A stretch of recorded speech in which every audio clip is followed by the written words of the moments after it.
وانتوا نازلين مطار الدار البيضاء لا تفوتكم بسكورة فيها مطعم فنان، يا انت طالع المطار ولا راجع مر عليه. مطعم جنان ضخم ومتسع ومتخصص في الطواجن، ولا يفوتكم لحم المعيز، إذا جيتوا هنا اطلبوه.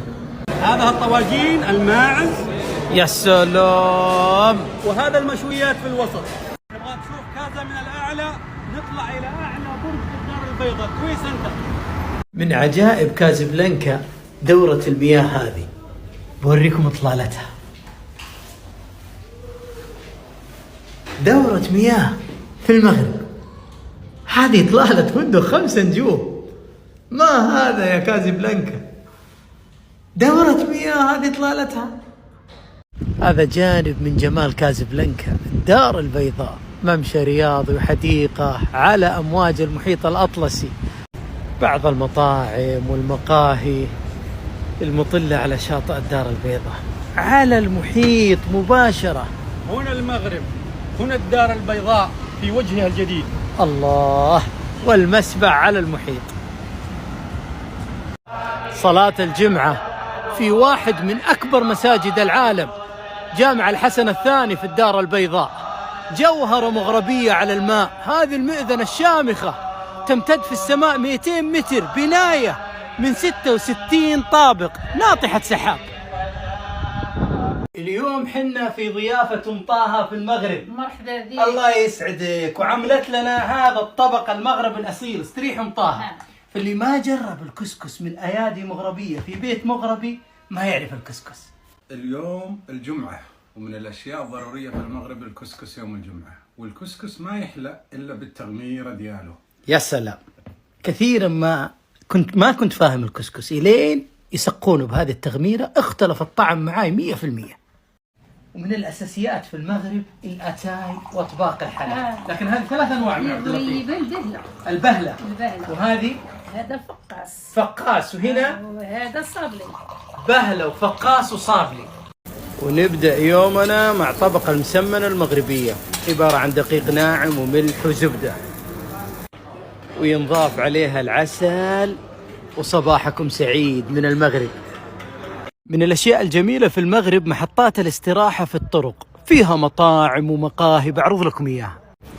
هنا السوبر ماركت، في هذه الناحية المطعم والمقهى والجلسات، المسجد، ألعاب أطفال. وصلنا إلى مراكش الحمراء، استقبلونا بالأهازيج المغربية. من الأشياء الجميلة في المغرب يستقبلوك بالتمر والقرقاع اللي محشي باللوز ومع الحليب. هذا من كرم الضيافة المغربية. من الأماكن المميزة اللي أنصحكم تزورونها إذا زرتم مراكش، المقاهي المطلة على ساحة الفنا، وهي بالفعل ساحة الهنا مو الفنا، عالم من البهجة. ساحة الفنا متنفس لأهالي مراكش عبر الزمن، أنشأها المنصور الذهبي في عهد السعديين، وكان بيسميها الهنا، ولكن جاء الطاعون وقضى عليهم فسموها الفنا. حوريكم العجائب في هذه الساحة اليوم. مراكش مهد الحضارات المغاربية، عاصمة المرابطين والموحدين ومدينة السعديين والعلويين. مرور هذه الحضارات لم يكن مرور عابر في مراكش، بل ترك البصمة الباقية الخالدة. هذه المئذنة الشامخة نحكي قصتها في المقطع القادم. من عجائب مراكش هذه الفنادق القديمة، عمرها مئات السنين، 600-700 سنة. شوفوا نظام الغرف في الأعلى، وفي الأسفل تلبق سيارتك اللي هي دابتك، جمل، خيل، وتطلع تنام في الأعلى. من أسرار الضيافة المغربية هنا موجود 4 أطباق. ليش؟ لأن الأكل على 4 مراحل: حريرة، لحم مشوي، كسكس، وبسطيلة بالحليب. هنا المغرب. البداية مع الشوربة الملكية المغربية، الحريرة، خليط من الخضروات، وجبة لحالها. وصل الطبق الثاني، المرحلة الثانية اليوم يا شباب. الأكل على مراحل، وهذا اللحم المشوي على الطريقة المغربية. تبارك الله. المرحلة الثالثة يا شباب، ايش تتوقعون الطبق؟ كسكس بالدجاج ب7 خضار، وهذه بصل معسل، هذه يسمونها التفاية، تنحط مع الكسكس. وصل الطبق هذا كم يا شباب؟ الرابع. ما شاء الله. افتح. هذا طبق يسمونه الجوهرة اللي هي بسطيلة بالحليب. بسم الله. هذا نسميه احنا الجوهرة بالحليب بالجوهر واللوز والسكر. شباب تسمعون صوت التهشيم؟ يا سلام يا سلام. هذا زواج مغربي كذا يزف العروسة إلى بيت زوجها. هذا المحمول يسمونه العربة والعربية. لمكان جميل في مراكش، قصة التحول من القوة إلى الضعف، من الملك إلى الأسر. بيت المعتمد حاكم أكبر دولة من دويلات الطوائف، مملكة إشبيل، على حائط هذا الجدران قصة الملك الأسير. هنا كان واقف مع وزيره أبو بكر بن عمار يتشاطرون بيت من الشعر. قال صنع الريح من الماء زرد، ما عرف يرد الوزير فردت اعتماد وكانت جارية لا يعرفها قالت أي درع لقتال لو جمل. فبدأت قصة الحب وتزوج معتمد بن عباد في باحة قصره ومع عشيقته وزوجته اعتماد الرميكية. وفي هذا المكان انتهت قصة المعتمد الملك الأسير، من حياة القوة إلى الضعف، من الغنى إلى الفقر، من الحكم والملك إلى الأسر. هذا قبره وهذا قبر زوجته اعتماد الرميكية التي شاركته في نعيمه وفي بؤسه، وهذا قبر ابنهم الصغير الربيع. حتى إنه المعتمد رثى نفسه ويقول قبر الغريب سقاك الرائح الغادي، حقا ظفرت بأشلاء ابن عباد. جلسة مراكشية لكن غير، في وسط حديقة غناء من الزهور ما تشم إلا الروائح العطرية وتسمع زقزقة العصافير. الدلة عربية والفنجان أمازيغي والجلسة أندلسية. الله الله. بسطيلها المغربية لا يأكلها إلا كبار ضيوف المغرب. نستطيع أن نختصرها عبارة عن سمبوسة كبيرة. مكونة من إيش؟ مكونة من الشعيرية وأيضا ورق السمبوسة والحوت. شوفوا الجمال والفن والإطلالة. بستان مول، أحدث مولات مدينة مراكش، وهذا الفندق تابع للاعب العالمي كريستيانو رونالدو. جميلة يا مراكش.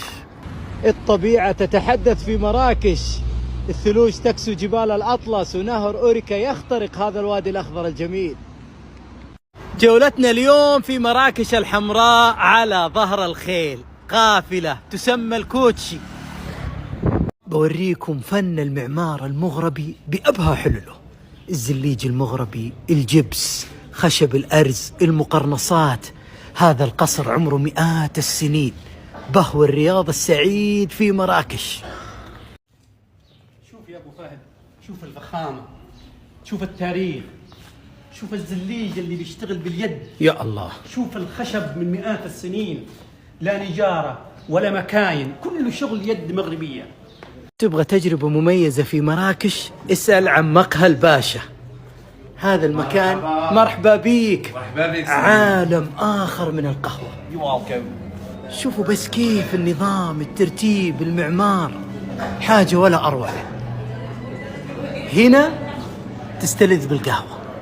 هذا المكان فيه أغلى وأفخم أنواع القهوة في العالم. فيه أكثر من 60 دولة، كل دولة مكتوبة، لكن أغلى قهوة هي القهوة العربية اليمنية. يحق لها يمن، يحق لكم يا يمن. كل شيء هنا مشغول باليد، جبس، مزخرفات، نقوش، سقوف. غروب الشمس في أجمل مدن أفريقيا، مدينة البحر، مدينة المحيط، مدينة التلال. هنا أفريقيا وهناك أوروبا، الأندلس. من يعرف هذه المدينة؟ مدينة الأساطير. سحر الطبيعة في المغرب، جمال المكان وجمال الإنسان. السلام عليكم. السلام. كيف حالك أخي؟ الحمد لله. لقاء خفيف. الحمد لله. من أين أنت؟ من مدينة طنجة. مستمتع؟ الحمد لله. ما شاء الله. مستمتع. الاسم الكريم؟ عبد السلام الخرازي. أنعم وأكرم. أنتم من أينتم؟ نحن من الخليج، من السعودية والكويت وقطر والبحرين. الخليج كلها بإذن الله. كل الخليج تحبه. كل الخليج. يا شيخ تستاهل حضن. هذا المكان في المغرب من عجائب الجغرافيا، نهاية البحر الأبيض المتوسط وبداية المحيط الأطلسي. هنا يلتقي البحران، في منظر عجيب في طنجة. نحن الآن في قمة الجبل في حديقة الرميلات، بوريك مكان لا يمكن أن تشاهده إلا في ناشونال جيوغرافيك. الله الله، شوفوا الجمال، شو الطبيعة. الطبيعة هنا تتكلم تتحدث، جبل وغابة وغيم وبحر، والتقاء قارة أفريقيا مع أوروبا. هناك أوروبا عند السفن.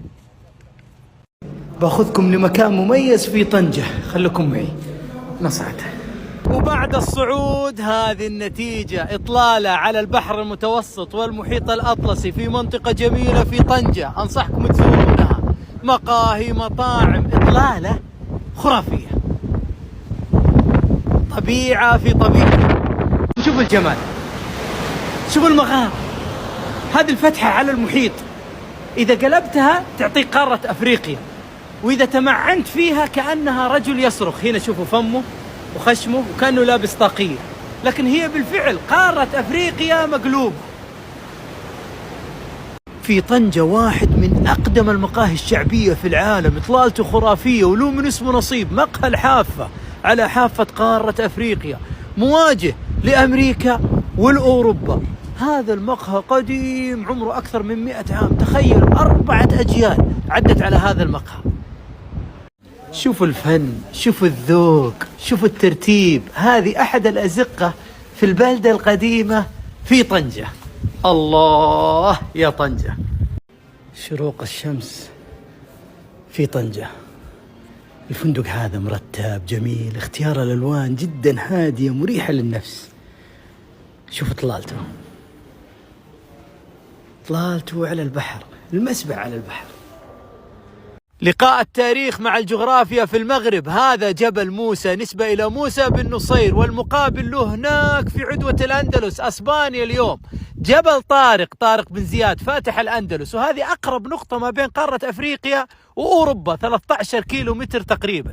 مدينة سبتة في أقصى شمال المغرب، بقعة صغيرة في حسابات الجغرافيا لكنها كبيرة في حسابات التاريخ. عبر الزمن هذه البقعة رأس الحربة لفتح الأندلس. طريق إلى شفشاون لا يفوتكم هذا المكان الجميل، بحيرة سد النخلة. شوفوا كيف الطبيعة، وحنا في فصل الشتاء، كيف هي في فصل الصيف وفي فصل الربيع.